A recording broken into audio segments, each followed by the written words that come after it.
हाँ हेलो।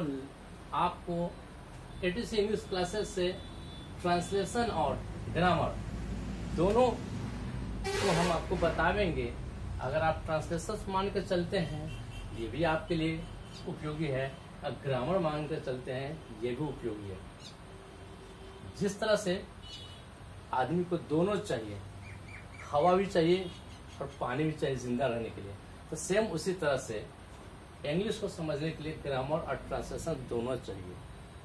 जब तक दो नहीं होगा तब तक कुछ नहीं होगा। आपको लगाना ही होगा उस चीज को, और उसके बिना आपको काम चलेगा ही नहीं। तो हम शुरू कर रहे हैं। ये जो है आपको जेरंड और इन्फिनिटिव पे आधारित है। जो आपको ट्रांसलेशन जो बताने जा रहे हैं, जो जेरंड और इन्फिनिटिव पे है, आप थोड़ा सा भी अगर अपने दिल दिमाग को यहाँ लाते हैं तो फौरन आप इसको समझ जाइएगा।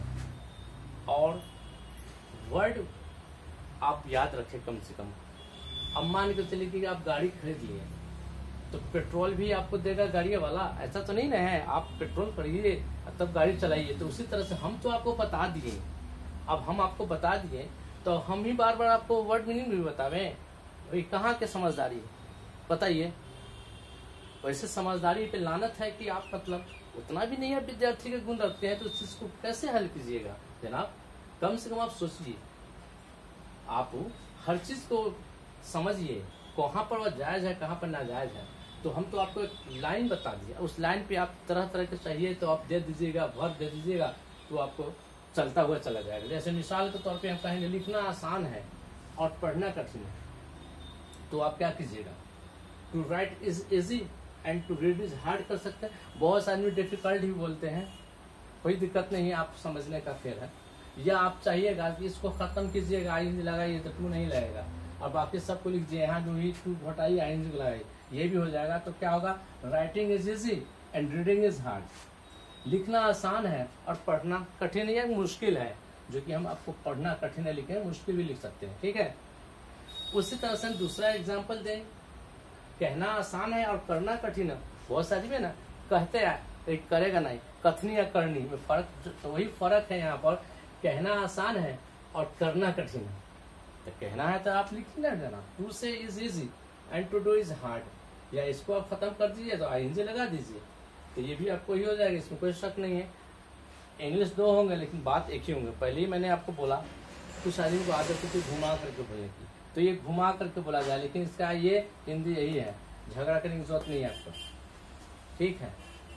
उसी तरह से आप कह सकते हैं लेना आसान है और देना कठिन है। किसी से तो ले लीजिएगा, जैसे आप किस्ती लेते हैं, ग्रुप का पैसा ले लेते हैं, अब देने में कितना दिक्कत होता है, तो वही ये नहीं कर रहे हैं। कोई भी चीज किसी से लीजिएगा ना तो आप आसान है, लेकिन देना होगा तो आपको बुझाएगा कि कैसे दें। तो उसको ये बोलेंगे, to take is easy and to give is hard. ये जनाब ये बसरा बाजार है। लेना बहुत तो जानता है लेकिन देना बहुत कम लोग जानता है। तो आप ऐसे भी बोल सकते हैं, लेना तो आसान था लेकिन देना मुश्किल है आपको, तो आराम से बोल सकते हैं, ऐसी बातें नहीं है। तो हर एक चाहे वो बसरा बाजार हो चाहे वो मुजफ्फरपुर की मार्केट हो, किसी से खोज में ले लीजिए आसानी से, लेकिन देना होगा तो आपको बहुत दिक्कत होगा। आप तरह तरह की बातें करिएगा, तो ये बातें नहीं करके हम आपको समझा रहे हैं, आप समझिएगा। आज जब समझिएगा तो हमेशा आप देखिए ध्यान रहे बोर्ड पर, और चलते हैं तो रहे रोड पे, तभी आप इसको फरा पाइएगा और आपको उसमें कामयाबी मिलेगी। तो ये आपको हम चलते चलते हंसते हंसाते कर दे रहे हैं कि जब भी आपको हो तो वर्ब लिखिए, और जो वर्ब जानते हैं उसको आप आराम से लिख दीजिए, उसी पर आप कह सकते हैं, बहुत सी बातें कर सकते हैं। आराम करना आसान है लेकिन काम करना मुश्किल है, उसमें भी आप टू टेक रेस्ट कर लीजिए, is easy, to do work is hard कर दीजिएगा। इस पर बहुत से बन जाएगा, इतना बनेगा कि समझिए बोर्ड पीछा छोटा पड़ जाता है दिमाग के आगे। खैर कोई बात नहीं, इसी में हमें गुंजाइश करनी है, और आपको वीडियो हम देखते रहेंगे और आप इसको आगे बढ़ाते रहिएगा। अच्छा चलिए, हर गया हो गया, कोई तरह की दिक्कत नहीं है, और आप भी समझ गए, हमको भी मतलब काम हो गया। आप इस पर हम वीडियो को बंद करना चाहते हैं, आप कोशिश कीजिए, आप मतलब ज़्यादा से ज़्यादा इसको हमें सपोर्ट कीजिए। हम आपके लोकल बसरा बाजार के हैं, हार्डवेयर सर हम ही हैं, तो इसलिए आप कोशिश कीजिएगा एटीसी इंग्लिश क्लासेस को बढ़ाने के लिए। Thank you very much.